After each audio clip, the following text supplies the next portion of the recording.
Friends, ఒక భారీ నదిని ఊహించుకోండి. అది ఒక పూర్తి రాష్ట్రాన్ని రెండు భాగాలుగా విభజిస్తుంది. ఒకవైపు బీహార్ రాజధాని పాట్నా మరియు మరొక వైపు ఉత్తర భారతదేశ ప్రవేశ ద్వారం హాజీపూర్. అయితే ఈ రెండు నగరాల మధ్య నిలిచిన ఒకే ఒక్క ముఖ్యమైన నిర్మాణం దశాబ్దాల పాటు బీహార్కు జీవనాడిగా పనిచేసింది. సుమారు 40 ఏళ్ల పాటు అది ప్రజల ప్రయాణాలకు, వాణిజ్యానికి, రోజువారీ జీవనానికి ఆధారంగా నిలిచింది. కానీ కాలక్రమేణా అదే జీవనాడి ఒక సమస్యగా మారింది. ట్రాఫిక్ రద్దీ పెరిగిపోయింది. అంబులెన్స్లు గంటల తరబడి అక్కడే చిక్కుకుపోయే పరిస్థితి. ట్రక్ డ్రైవర్లకు ప్రయాణం ఒక భయంకరమైన అనుభవంగా మారింది. ప్రజల కోసం నిర్మించబడిన ఈ మార్గం క్రమంగా ఒక మృత్యు కోపంలా మారితే ఏమవుతుంది? కానీ ఇప్పుడు చిత్రం పూర్తిగా మారిపోయింది.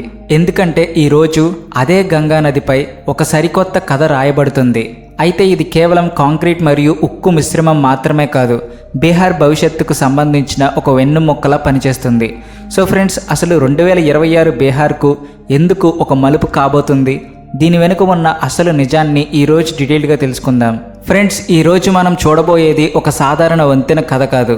ఇది బీహార్ భవిష్యత్తును మలిచే ఒక భారీ మార్పు కథ. సో ఈ వీడియోలో మనం న్యూ మహాత్మా గాంధీ సేతు యొక్క నిర్మాణం గురించి తెలుసుకోబోతున్నాం. ఎందుకంటే ఈ బ్రిడ్జ్ కేవలం కాంక్రీట్ ఉక్కుతో చేసిన నిర్మాణం కాదు, ఇది బీహార్ కనెక్టివిటీ మ్యాప్ను తిరగరాయబోతున్న గేమ్ చేంజర్ ప్రాజెక్ట్. కానీ ఈ కొత్త వంతెన నిజంగా బీహార్ అదృష్టాన్ని మార్చగలదా, లేక ఇది కూడా పాత వంతెనలాగా అవినీతిని మరియు అధ్వాన్నమైన నిర్వహణకు బలైపోతుందా? ఈ విషయం గురించి కూడా ఇప్పుడు తెలుసుకుందాం. అయితే దీనిని అర్థం చేసుకోవడానికి మనం చరిత్రలో కొంచెం వెనక్కి వెళ్ళవలసి ఉంటుంది. అది 1982 సంవత్సరం. అప్పటి ప్రధానమంత్రి ఇందిరాగాంధీ గారు మహాత్మా గాంధీ సేతును ప్రారంభించినప్పుడు అది కేవలం ఒక వంతెన మాత్రమే కాదు, అది ఒక రికార్డ్. 5.75 కిలోమీటర్ల పొడవైన ఈ వంతెన ఆ సమయంలో భారతదేశంలోనే అత్యంత పొడవైన నది వంతెన.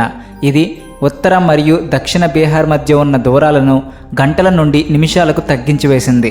రైతుల కోసం మార్కెట్లు తెరుచుకున్నాయి మరియు రోగుల కోసం ఆసుపత్రులు అందుబాటులోకి వచ్చాయి. కానీ కాలం ఎవరిని వదిలిపెట్టదు. ఎందుకంటే బీహార్ ఆర్థిక వ్యవస్థ పెరిగే కొద్దీ వంతెనపై ట్రాఫిక్ వెల్లువలా పెరిగింది. దీని అంచనా బహుశా దాని రూపకర్తలకు కూడా అంతుచిక్కలేనంతగా పెరిగింది. ఎందుకంటే 1980లలో రూపొందించిన ఈ వంతెన డిజైన్ 21వ శతాబ్దంలో పెరిగిన భారీ వాహనాల రద్దీని తట్టుకోలేకపోయింది. కాలక్రమేణా వాహనాల సంఖ్య, వాటి బరువు రెండూ పెరగడంతో వంతెనపై ఒత్తిడి ఎక్కువైంది. దీని ఫలితంగా ఎక్స్పాన్షన్ జాయింట్లు దెబ్బతినడం ప్రారంభమైంది. కాంక్రీట్లో పగుళ్ళు ఏర్పడ్డాయి. నిర్మాణం బలహీనపడుతూ వచ్చింది. ఒకప్పుడు బీహార్కు జీవనాడిగా ఉన్న గాంధీ సేతు క్రమంగా ప్రజలకు ఇబ్బందులను కలిగించే ప్రధాన అడ్డంకిగా మారింది. ప్రజలకు గాంధీ సేతు దాటడం అనేది ప్రతిరోజు ఒక అనిశ్చితగా ఉండేది. ఎందుకంటే అదృష్టం కలిసొస్తే మీరు ఈ బ్రిడ్జిని కొన్ని నిమిషాల్లోనే దాటేస్తారు, లేకపోతే గంటల తరబడి ట్రాఫిక్లో చిక్కుకుని పోవాల్సి వస్తుంది. 5 నిమిషాల ప్రయాణం కొన్ని సందర్భాల్లో 3 గంటల కష్టంగా కూడా మారిపోతుంది. సో ఇక్కడి నుంచే ఒక మంచి ఆలోచన మొదలైంది. ఇప్పుడు ప్రభుత్వానికి 2 మార్గాలు మాత్రమే ఉన్నాయి. ఒకటి పాత వంతెనను పూర్తిగా కూల్చేయడం, లేదా దాన్ని బలంగా మార్చడం. సో వారు 2వ మార్గాన్ని ఎంచుకుని సూపర్ స్ట్రక్చర్ రీప్లేస్మెంట్ అనే పద్ధతిని ఫాలో అయ్యారు. ఈ పద్ధతి యొక్క అర్థం ఏమిటి అంటే, ఒక డాక్టర్ మనిషికి ఓపెన్ హార్ట్ సర్జరీ చేసేలా ఉంటుంది. అంటే రోగి బ్రతికే ఉంటాడు, కానీ అతని గుండెను మార్చి మరింత బలంగా చేస్తారు. సో అదేవిధంగా ఈ వంతెన మీద ట్రాఫిక్ ఆపకుండా దాని లోపలి భాగాన్ని కొత్తగా మార్చారు. 2017 నుండి 2022 వరకు సుమారు 1742 కోట్ల రూపాయలతో ఈ పని పూర్తి చేశారు. పాత కాంక్రీట్ భాగాలను తీసేసి వాటి స్థానంలో బలమైన ఉక్కు కట్టడాలను పెట్టారు. అయితే ఈ పనిని ఆఫ్కాన్స్ ఇన్ఫ్రాస్ట్రక్చర్ మరియు సిప్మోస్ట్ కలిసి చేశారు. వారి సహాయంతో ఈ వంతెన ఇప్పుడు భారతదేశంలో చాలా పొడవైన, బలమైన ఉక్కు వంతెనల్లో ఒకటిగా మారింది. కానీ కథ ఇక్కడితో ముగియలేదు. ఇక్కడి నుండే ఒక అసలైన ట్విస్ట్ ప్రారంభమైంది. సూపర్ స్ట్రక్చర్ రీప్లేస్మెంట్ అనే పద్ధతి ద్వారా వంతెనను కొత్తగా బలంగా చేశారు. ఇది నిజంగా ఒక పెద్ద మార్పు. కానీ అదే సమయంలో ఒక ముఖ్యమైన ప్రశ్న మిగిలిపోయింది. వాహనాల సంఖ్య రోజురోజుకి పెరుగుతూనే ఉంటే ఈ ఒక్క వంతెన అందరినీ సులభంగా మొయ్యగలదా? ఇది అర్థం చేసుకోవడానికి ఒక సులభమైన ఉదాహరణ తీసుకుందాం. ఫ్రెండ్స్, ఒక రోడ్డు ఎంత బలంగా ఉన్నా దాని మీద చాలా ఎక్కువ వాహనాలు ఒకేసారి వస్తే అక్కడ ట్రాఫిక్ తప్పదు. ఎందుకంటే అక్కడ సమస్య బలం గురించి కాదు, స్థలం గురించి. సో ఇదే పరిస్థితి ఇక్కడ కూడా కనిపించింది. వంతెన బలంగా మారింది, కానీ దాని మీద వెళ్లే వాహనాల సంఖ్య మాత్రం తగ్గలేదు, మరింత పెరిగింది. సో ఇక్కడి నుండే న్యూ మహాత్మా గాంధీ సేతు అనే ఆలోచన పుట్టింది. అయితే దీని గురించి మరో ముఖ్యమైన విషయం ఏమిటి అంటే, ఇది కేవలం పాట్నా హజీపూర్ మధ్య ఉన్న లోకల్ వంతెన మాత్రమే అని అందరూ అనుకుంటారు. కానీ నిజానికి ఇది నేషనల్ హైవే 19లో ఒక భాగం. అంటే ఇది కేవలం 2 నగరాలను కలపడం మాత్రమే కాదు, బీహార్ను ఇతర రాష్ట్రాలతో, అంతేకాకుండా నేపాల్ మరియు భూటాన్ వంటి పొరుగు దేశాల వాణిజ్య మార్గాలతో కూడా అనుసంధానిస్తుంది. ఒక్కసారి గంగా వద్ద ట్రాఫిక్ నిలిచిపోతే ఇది కేవలం స్థానిక సమస్య కాదు, సరుకుల రవాణా ఆగిపోతుంది, వ్యాపారం నెమ్మదిస్తుంది, అంతర్జాతీయ సరఫరా వ్యవస్థపై కూడా ప్రభావం పడుతుంది.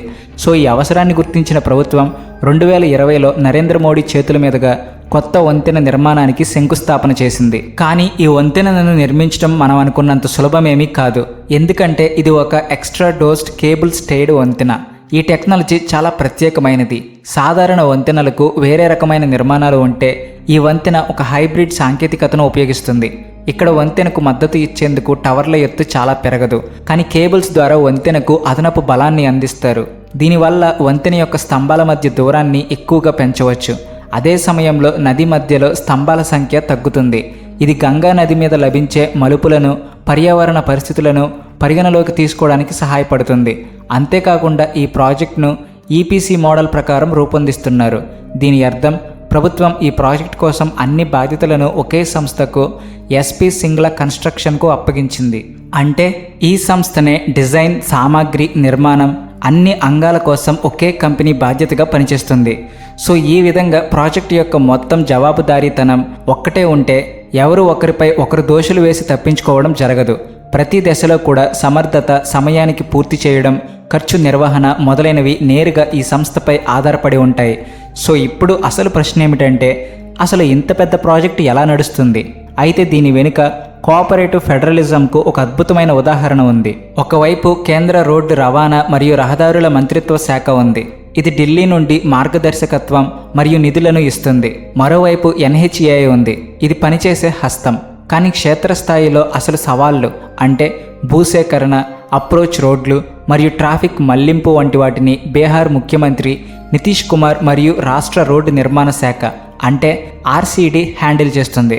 ఒక్క ముక్కలో చెప్పాలంటే, ఎప్పుడైతే ఢిల్లీ ప్రణాళిక మరియు పాట్నా కార్యాచరణ ఏకమవుతాయో అప్పుడే ఇటువంటి మెగా ప్రాజెక్టులు సమయానికి పూర్తవుతాయి.